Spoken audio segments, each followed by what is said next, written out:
Alright, we are back with the GSMC Wrestling Laureate podcast, brought to you by the GSMC Sports Network.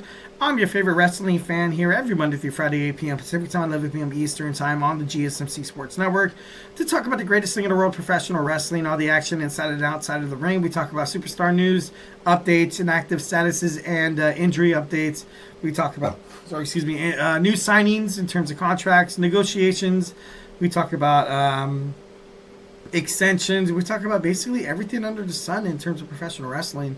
If it makes major news in the world of professional wrestling, we talk about it here on this show, 1,010%. So make sure you guys Superman punch that like and subscribe button to the show so you guys can get a notification whenever we decide to go live, which is awesome, always, all the time.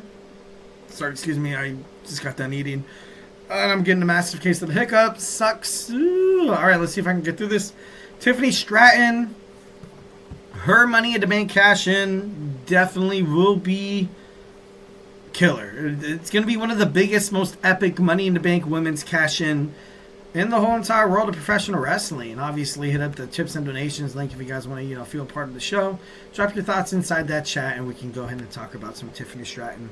But right now, Tiffany Stratton, right now, it's WWE is excited about Tiffany Stratton. You can tell, because of the way they want the fans to fall in love with her. Like everything that's going down with her and Nia Jax, whenever she comes out to help Nia Jax, she's at the same time, she's, she's the bad guy, but then again, she's just like, she's just trying to get in the good graces of Nia Jax so she ultimately doesn't squash her.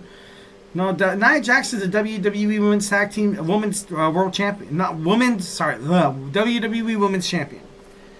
Nia Jax and Tiffany Stratton have been, linked together, so that gave people a lot of speculation that she's not going to cash in against Nia Jax.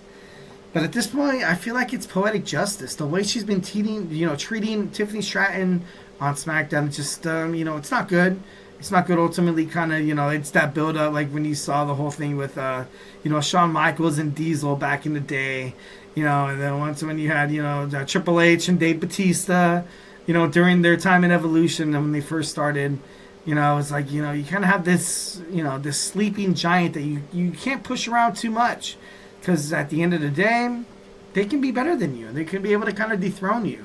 And especially with the, the Women's Money in the Bank briefcase, I feel like Nia Jax is kind of holding that over Tiffany Stratton's head, being like, you know what, I got to befriend her. I don't even think Nia Jax is real friends with Tiffany Stratton, obviously on air. But I don't know. Should be interesting to find out how this how this all works out. Tiffany Stratton is a rising star in the WWE, obviously the future WWE. She secured the briefcase and has been teasing cash-ins for freaking months. She aligned herself with Nia Jax after a verbal and physical, after she's been abused, by Nia Jax. It just doesn't really seem like Tiffany Stratton would have any obligation, would have any, any urge to cash in on Liv Morgan. It just doesn't really make sense. Liv Morgan right now, she has Raquel Rodriguez. She's untouchable. She has Dominic Mysterio. Why would you want to jeopardize your briefcase knowing that those two superstars could definitely, distract the referee, be able to, hit a chair shot or whatever? It's very delicate. It's a delicate situation. But right now, Tiffany Stratton, I feel like her Money in the Bank briefcase cash-in is going to be the best women's cash-in in history. And I feel like it's kind of owed. You've had a lot of the women's briefcase, being cashed in before, and it just wasn't really. Obviously it always has that funk, but then you had the men's Money in the Bank briefcase be wasted by this Drew McIntyre and CM Punk feud. So they're like, all right, people look forward. I, as a wrestling fan, definitely look forward to 1,010%. I want to see the Money in the Bank briefcase holder. I want to see them cash in. I want to see those teases where they run out and they get beat up and like, I never cashed in. I want to, we want to see stuff like that. And, in the men's division, we're not going to get it because it was wasted by, Drew McIntyre and the CM Punk feud. They're like, okay, this feud is already really, really badass, but what if we had a failed Money in the Bank briefcase cash? And, for me, I definitely feel like it was unnecessary. In terms of the WWE, I get why you did it. WWE, their bookings, their creative storylines have already been rumored, as per reports, has already been rumored to be, they know what they want to do next WrestleMania 42, and that's nuts. Especially heading toward WrestleMania 41 at Las Vegas, like one step at a time, fellas, one step at a time. But they don't want to mess it up. They don't, obviously whenever there's a men's or a women's Money in the Bank briefcase holder, there's always that what if. You can't really complete the storyline because they're like, you can't really complete the storytelling with a lingering factor, with an outside catalyst that would be a Money in the Bank briefcase holder. So that's why, Triple H was like, in the men's, guess what? No, we're not doing it. We're planning things up for Rocky. We're planning things, for Cody, heading toward WrestleMania with Roman, and this new Bloodline Civil War thing. So we're not really going to have a Money in the Bank briefcase holder because Cody needs the title. And on Monday Night Raw, it's easier to ultimately manipulate what's going to happen, especially when Monday Night Raw debuts on Netflix. It's kind of easier to handle and dictate what's going to happen and the nature of that title holder without a Money in the Bank briefcase holder. So that's why it makes me think that I was like, you know what? This women's Money in the Bank briefcase holder, obviously Tiffany Stratton, her cash-in has to be. It has to be. If it's anything short of spectacular, Tiffany Stratton's character could be in complete trouble.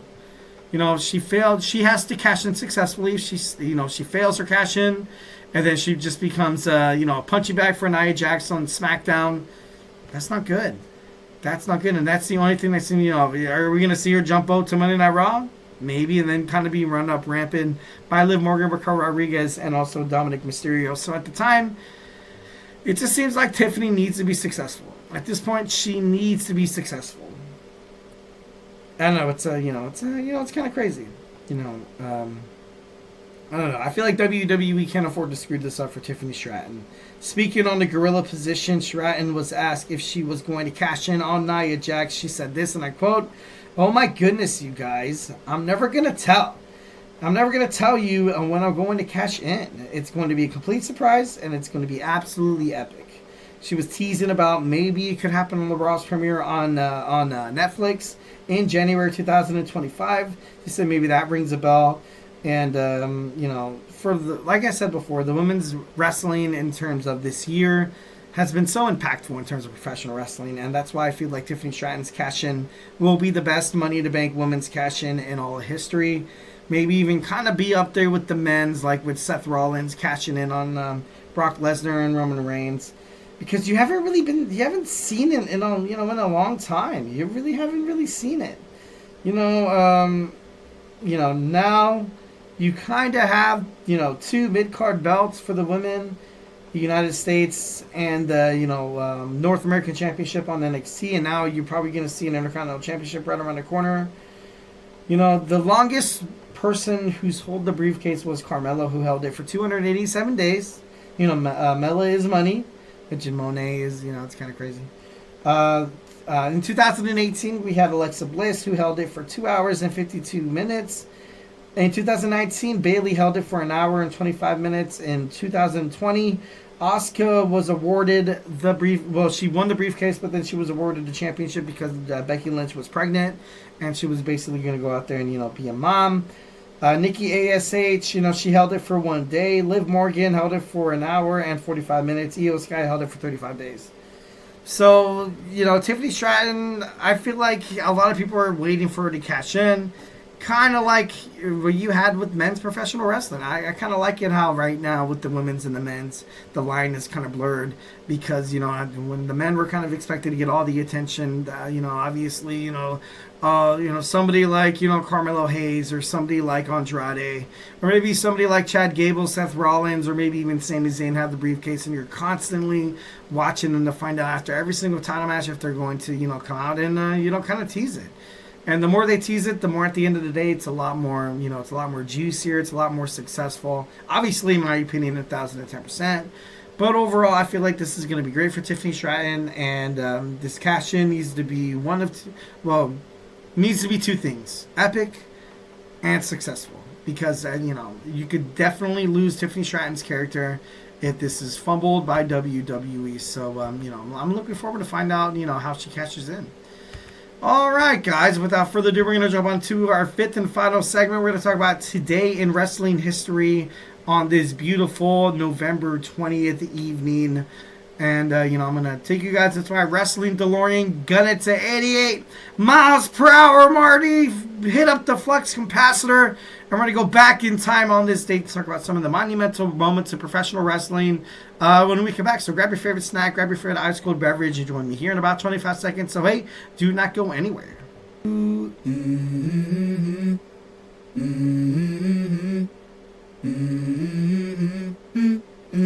Let's go. I wake up to a little bit of drool on my pillow, feel like it's gonna be a bad day. Yeah, I'm tired of shit, and the coffee ain't hit yet, damn, ain't that great. I don't wanna go.